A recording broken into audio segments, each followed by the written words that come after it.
शिव को पाने के लिए बहुत कहीं कोई आडंबर, कोई दिखावा नहीं, केवल विश्वास, केवल भरोसा शिव को। पार्वती माता ने भगवान शंकर को पाने के लिए कुछ नहीं करा, केवल शंकर के पार्थिव शिवलिंग का पूजन करा। पार्थिव लिंग बनाना, पार्थिव शिवलिंग बनाकर उसका पूजन करना, आराधना करना सुख देता।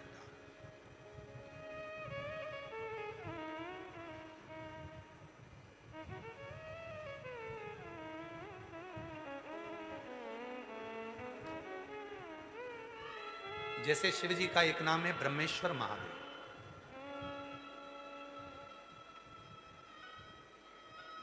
ये जो ब्रह्मेश्वर महादेव का जो नाम होता है,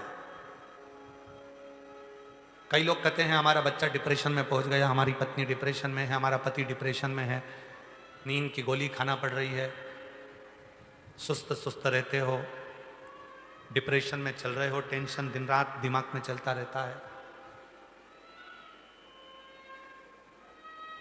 वो चिंता को मिटाया कैसे जाए?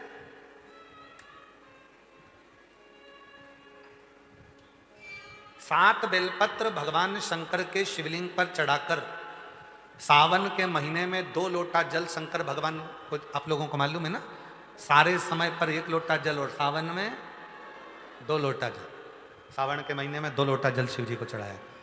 और अगर चिंता ज़्यादा है, टेंशन ज़्यादा है, डिप्रेशन चल रहा है, गोलियों पर गोलियां खाना पड़ रही है, बीपी की गोलियां बार बार खाना पड़ रही है, तो ब्रह्मेश्वर महादेव का नाम लेकर शिव पर 7 बेलपत्र चढ़ाकर, और अगर 7 ना हो तो 5, 5 ना हो तो 3 बेलपत्र शिव को चढ़ाकर दोनों हाथों के लोटे का जल धीरे धीरे शिव जी पर चढ़ाएं, और उसी में से थोड़ा सा जल लेकर जो बहुत टेंशन में हो, डिप्रेशन में हो, चिंता में हो, उसको उस जल का आचमन कराना प्रारंभ करो।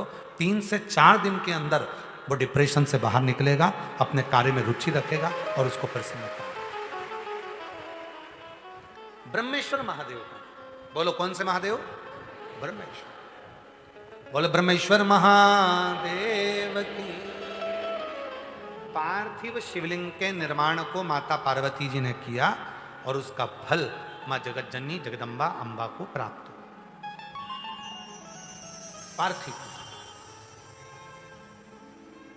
पार्थिव पूजन कभी भी खाली नहीं जाता, कभी खाली नहीं जाता।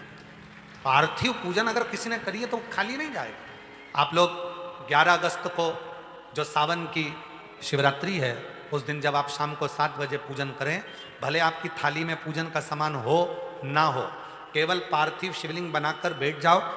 जब हम जल चढ़ाएं, आप भी साथ में जल चढ़ाओ। धीरे धीरे बाबा को बस दिया लगाकर बैठ भी गए, कुछ भी नहीं है तो भी बेलपत्र पत्र चढ़ाकर अगर जल चढ़ाओगे साथ में, तो निश्चित है कि पार्थिव पूजन का फल तुमको प्राप्त जरूर है। करिए, जिस चींटे में कभी पर नहीं आते वो चींटे में सावन में पर आ जाते हैं। जब चींटे को पर दे सकता है तो सावन में 1 लोटा जल चढ़ाने वाले को भी मेरा बाबा उड़ा तो सकता है, आगे बढ़ा तो सकता है, उन्नति की ओर ले जा तो सकता है। वो शिव तत्व है। और तेरी कृपा बिना ना हिले एक भी अणु, लेते हैं श्वास तेरी कृपा से तनु तनु। बखान क्या करूं मैं राखों के ढेर का, चपटी भभूत में खजाना कुबेर का। हे गंगाधार मुक्ति द्वार ओंकार तू, बोले ओमकार तू, आयो शरण शंभु तार तार तू। भगवान शिव। अब गर्मी आई, गर्मी में पूरे जीव मर गए, गर्मी में सब सूख गया, कीड़े मकोड़े मर गए गर्मी की तपन के कारण। पर सावन का 1 महीना जिसमें भगवान सबको फलना फूलना सब कुछ, पत्तियां भी फूलती हैं, फूल भी फूलते हैं, डालियां भी फूलती हैं, पशु पक्षी जानवर जलचर थलचर सब फूलते हैं। श्रावण का शिव को प्रिय है। और क्या कहा मेरे भोले बाबा ने नंदी से? हे नंदी, श्रावण का महीना हो, शिव तत्व की प्राप्ति को करने के लिए अगर कोई संसार का मानव मुझे पुकारता है, भजता है, शिव कथा कहती है, शिव जी कहते हैं नंदी से, उस जीव का कल्याण करने के लिए मैं स्वयं उसके द्वार तक पहुंच जाता हूं और उसका उद्धार कर देता हूं, उद्धार कर देता हूं। पर किसका चित्त लगे?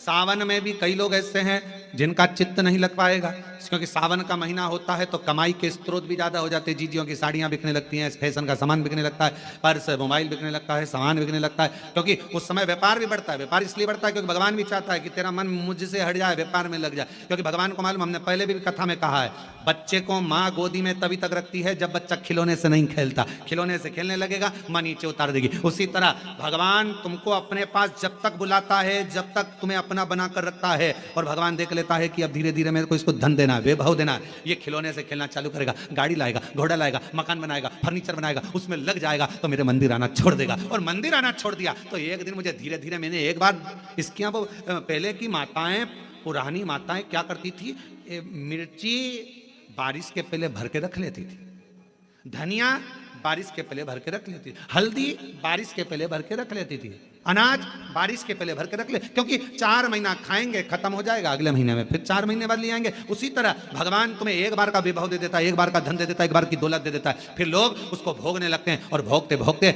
आखिरी में एक दिन ऐसा आता है कि डब्बा खाली हो जाता है। डब्बा खाली होता है, फिर रोने बैठ जाता है, तकलीफ आई, फिर लोटा लेकर भागता है। शिव जी कहते हैं जो मेरे मंदिर में, मेरी कथा में, मेरे रसतत्व में हमेशा एक जैसा लगा रहता है, उसकी जिंदगी को भी मैं हमेशा उन्नति की ओर बढ़ाते बढ़ाते अग्रणता में लेकर चले जाता, फिर उसको डाउन नहीं करने देता, उसको नीचे नहीं आने देता। जैसे श्रावण महीने में चढ़ाए गए कनेर के फूल,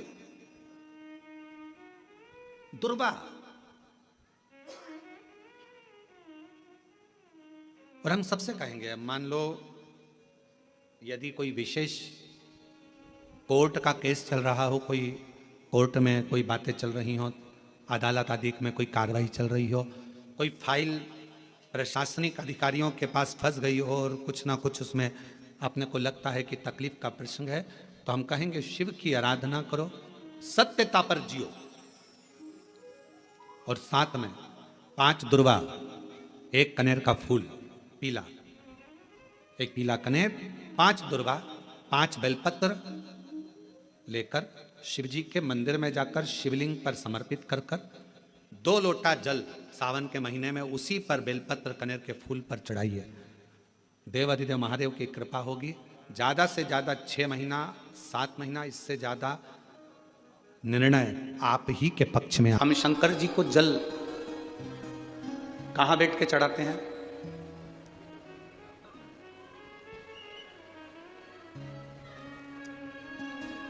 बोलो बोलो, जल के बोलो जरा। वैसे तो जो शिवलिंग होता है, उस शिवलिंग के आसपास कहीं पर भी बैठ जाओ जहां से जल बहता है, बस उस स्थान को छोड़कर। पर विशेष जल चढ़ाने का स्थान कहां से बताया गया? उत्तर की ओर मुख कर कर। हमें दक्षिण में बैठना है, उत्तर में मुख करना। उत्तर की ओर भगवान शंकर की जलाधारी, जलाधारी से मतलब है जो शिव जी का चढ़ा हुआ पानी जो बहता है वो उत्तर की ओर जाता है। तो हम कहां बैठते हैं? बोलो बोलो जम के, दक्षिण की ओर। मान लो शिव जी का पानी इधर जा रहा है तो तुम्हें इधर बैठना, शिव जी का पानी इधर जा रहा है तो तुम्हें इधर बैठना। वैसे तो शंकर के शिवलिंग के आसपास कहीं पर भी बैठकर पूजन कर सकते हो, पर विशेष कोई कामना होती है, विशेष कोई मनोकामना है, और आपका दुख जब कटता नहीं है, आप हार जाते हो, तब उस समय पर दक्षिण में बैठकर जहां उत्तर की ओर मुख कर कर भगवान देवाधिदेव महादेव को जल समर्पित किया जाता है। उत्तर दिशा में ऐसा क्या है कि शंकर जी का जल उत्तर की ओर जाता है? ये उत्तर और दक्षिण, ये 2 दिशा तो हमारे यहाँ बड़ी विचित्र मानी जाती है। हमारे यहाँ सबसे अच्छी दिशा, कोई मकान भी लेता है तो कहता है पूरा पश्चिम का मकान होना चाहिए। कोई मकान ले, पूर्व का मकान हो, पश्चिम का मकान हो, कोई दुकान ले तो कहते हैं पूरा पश्चिम का मकान दुकान हो। पर मेरा वो घरदानी तो उत्तर दक्षिण का आनंद लेता, उत्तर दक्षिण। ऐसा दक्षिण दिशा में ऐसा क्या है कि शंकर जी का चढ़ा हुआ जल दक्षिण में ही जाता है? यहां तक शिव महापुराण की कथा कहती है मान लो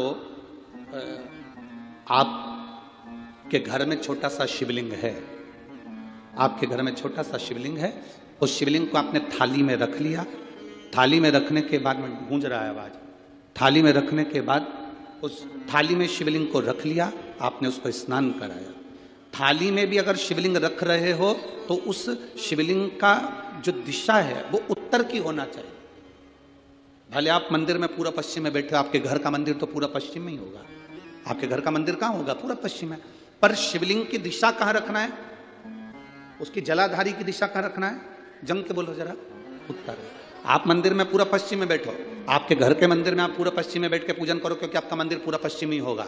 ऐसा कोई घर नहीं जिसके घर के अंदर मंदिर पूरा पश्चिम में नहीं है। आप पूरा पश्चिम में बैठो, पर शिवलिंग को थाली में भी रखो तो उसकी जलाधारी उत्तर की होना चाहिए।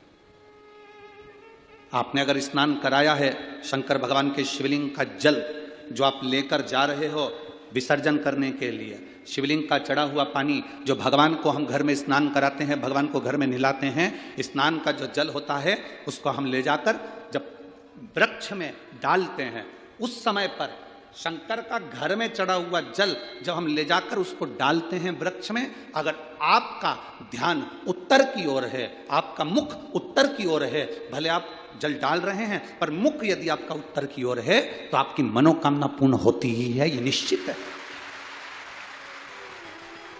शिव जी का चढ़ा हुआ जल भले हमने अपने घर में स्नान कराया, भले हमने अपने घर में नहलाया, शिवलिंग को अपने घर में स्नान कराया, पर उसका जो जल नहलाने के बाद सब भगवान जब नहा लिए, अपने शिव जी को नहला लिया, वो जल रखा है, पूजन अर्चना सब हो गई, बाद में आप पूजन पे से उठे, उस जल को लेकर गए, आपने जो विसर्जन किया उस जल को आपने पेड़ पौधे में डाला, वो जल उत्तर, भले आपका वृक्ष कहीं पर भी हो पर आपका मुख उत्तर का है और आप उस जल को, शंकर के चढ़े हुए जल को आप पेड़ पौधे में डाल रहे हैं, मतलब आपकी राहें खुल जाएगी और मंजिल तक आप पहुंचोगे जरूर, ये निश्चित, ये निश्चित था। आज भी शिव महापुराण की कथा वर्णन करती है, जो बच्चे पढ़ने बैठे, विद्या अध्ययन करने बैठे और यदि पढ़ने के बाद उनके विवेक में, बुद्धि में वो चीज नहीं बैठ रही है, याद नहीं रह रहा, तो दो महादेव ऐसे हैं जिनका स्मरण करना चाहिए। एक है कपिलेश्वर महादेव और दूसरे हैं आनंदेश्वर महादेव। और माताओं से निवेदन है, जितनी भी मेरी माताएं बैठी हैं, जितनी मेरी जीजियां बैठी हैं, जितने मेरे जीजा बैठे हैं, जितनी मेरी बेटियां बैठी हैं, जितने मेरे बुजुर्ग माँ बाप बैठे हैं, उनसे निवेदन करो, मान लो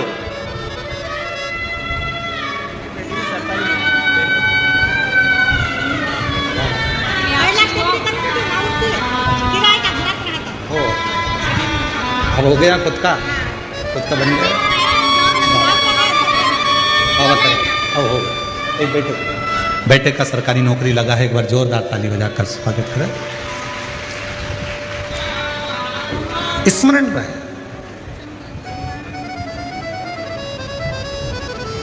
स्मरण, प्रत्येक माता को स्मरण में रहना चाहिए। आप बच्चे से कहती हो पढ़ पढ़ पढ़ पढ़ पढ़, पढ़ता नहीं, आप उसके पीछे पड़ जाती हो, वो पढ़ता नहीं, पढ़ भी लेगा तो याद रहता नहीं, स्मरण नहीं रहता। खुद बैठो,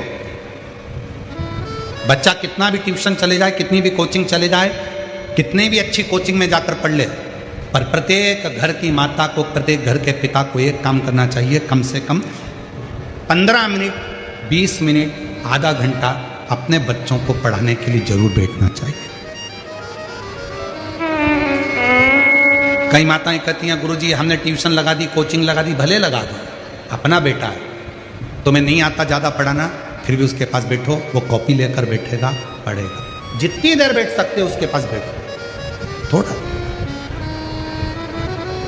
और एक काम जरूर करो, उसको अच्छी विद्या अध्ययन कराओ, पढ़ाओ, साथ में आनंदेश्वर महादेव, कपिलेश्वर महादेव दोनों का नाम लेकर थोड़ा सा जल शिव जी को चढ़ाओ और वो जल उस बच्चे को जरूर पिलाओ जिसकी बुद्धि में, जो याद करता है भूल जाता है, या पढ़ने में मन नहीं लगता, ध्यान नहीं लगता, खेलने में मन लगता है, ज़्यादा ध्यान पढ़ाई में नहीं जाता, उसको आनंदेश्वर महादेव और कपिलेश्वर महादेव, ये दो ऐसे आनंदेश्वर महादेव, आनंद वो बालक जो जन्म लेते से ही अपनी माता को ज्ञान देते हैं, और कपिलेश्वर महादेव, कपिल मुनि, वो जो जन्म लेते से ही अपनी माता देवहूति को ज्ञान देते हैं। ये दो विद्वत्ता के विषय, विद्वत्ता के दोनों। कौन कौन से महादेव हैं? पहले जम के बोलो, आनंदेश्वर महादेव। दूसरे कपिलेश्वर, आनंदेश्वर और कपिलेश्वर। अरे बच्चे नहीं चाह सकते, आपने पढ़ा ही नहीं इसका। लो इसको नाम प्रणाम करो। इसका आप ही सबको कुछ नाम। अब 4 साल के हो तो नाम तो रखना। 1.5 साल के नाम रखो। शंभू, प्रणाम करो, प्रणाम करो, प्रणाम करो। शंभू 4 साल के बाद हुई है। एक बार जोरदार ताली बजा। बेटे का सरकारी जॉब लगा है, बहुत बहुत साधुवाद, बधाई। खुशी हो मनाओ। तो लग गया जॉब है, अब एक बेटे को देना है।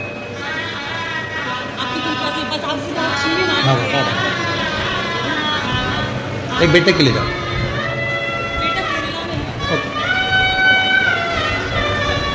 शिव कथा कह रही है, 2 महादेव ऐसे हैं, एक आनंदेश्वर, एक कपिलेश्वर, जो बुद्धि प्रखर करते, बुद्धि प्रबल।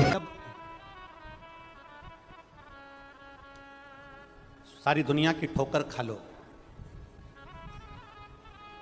सारी दुनिया के हाथ जोड़ लो, सारी दुनिया से निवेदन कर लो, और उसके बाद भी तुम्हारी दुख की घड़ी समाप्त नहीं हो, तब प्रयास करना। तुम्हारे घर में कोई गमला हो, कोई पौधा लगा हो, जो भी पौधा लगा हो, हम ये नहीं कहेंगे कि वो गुलाब का है, कि गेंदा का है, कि शमी का है, कि बेलपत्री का है। जो पौधा तुम्हारे घर में लगा हो, जो पौधा, एक प्रयास करना। अभी सावन चालू हुआ है, अगर तुम्हें लगता है कि मेरी दुख का समय समाप्त नहीं हो रहा, मेरी दुख की घड़ी समाप्त नहीं हो रही, तो घर में रहने वाले जितने लोग आस्था चैनल पर कथा सुन रहे हैं, जितने फेसबुक यूट्यूब पर कथा सुन रहे हैं, और जितने पुष्कर राज की इस पावन धरा पर बैठकर कथा सुन रहे हैं, उनसे निवेदन करेंगे, श्रावण 2 सावन अब की बार हैं, एक अधिक मास का भी पड़ेगा और एक श्रावण ये पड़ेगा। ये जब 2 श्रावण पढ़ते हैं तो इसमें हरि और हर का मिलन होता है, हरि और हर का मिलन, क्योंकि अधिक मास जो है वो भगवान पुरुषोत्तम का है, भगवान विष्णु का, और सावन के मध्य में अगर पड़ रहा है तो देवादिदेव महादेव के साथ भगवान हरि का मिलन हुआ है, इसलिए इसको हरिहर श्रावण कहते हैं। ये 2 महीने के श्रावण में अगर मान लो एक दिन आपका निकल भी गया, 2 दिन आपके छूट भी गए, कोई दिक्कत की बात नहीं है। जो पेड़ तुम्हारे यहां लगा हो, जो पौधा तुम्हारे यहां लगा हो, जो वृक्ष तुम्हारे यहां लगा हो, जो क्यारा तुम्हारे यहां हो, कुंडी तुम्हारे यहां हो, उसी की मिट्टी को, उसी के पेड़ के नीचे, उसी पौधे के नीचे, उस मिट्टी को थोड़ा सा हाथ से उसको उठाकर एक लिंग की आकृति बना लें। उसमें जलाधारी बनाने की जरूरत नहीं, केवल लिंग की आकृति बनाकर उसी की पूजन वहीं कर पानी चढ़ाकर 15 से 20 मिनट बाद अपना काम करने के बाद उसी को उसी मिट्टी में विसर्जन कर दें, अपनी कामना कर देवादिदेव महादेव 2 महीने के बाद क्या देगा ये वही जान सकता है। वो क्या प्रदान करेगा ये उसके ऊपर। देख लिया हमने, बहुत बहुत प्रयास कर देख लिया, सारी दुनिया का हमने प्रयोग कर देख लिया। इनसे भी पूछा, उन्होंने कहा वाशरूम इधर बना दो, वास्तु शास्त्री ने कहा ये बना दो, ज्योतिषाचार्य ने कहा ये बना दो, उन्होंने कहा ये बना दो, उन्होंने कहा वो बना दो। हमने दुनिया का काम कर देख लिया, हाथों की अंगूठियां बदल कर देख ली, नग आभूषण बदल कर देख लिए, सोने की दिशा बदल कर देख ली, सीढ़ियों की दिशा बदल कर देख ली। अब जब सारी दिशा बदल कर देख ली, सारा काम कर देख लिया, उसके बाद भी अगर हमारी ग्रह दशा नहीं सुधरे, हमने सबके दरवाजे जाकर देख लिया, देवी देवताओं के भी धोख के देख लिया, पर जब भी अगर हमारी दशा ना सुधरे तो फिर कहीं मत जाना, महादेव के चरणों में जाकर बस उसकी आराधना में लग जाना, फिर वो संभाल ले।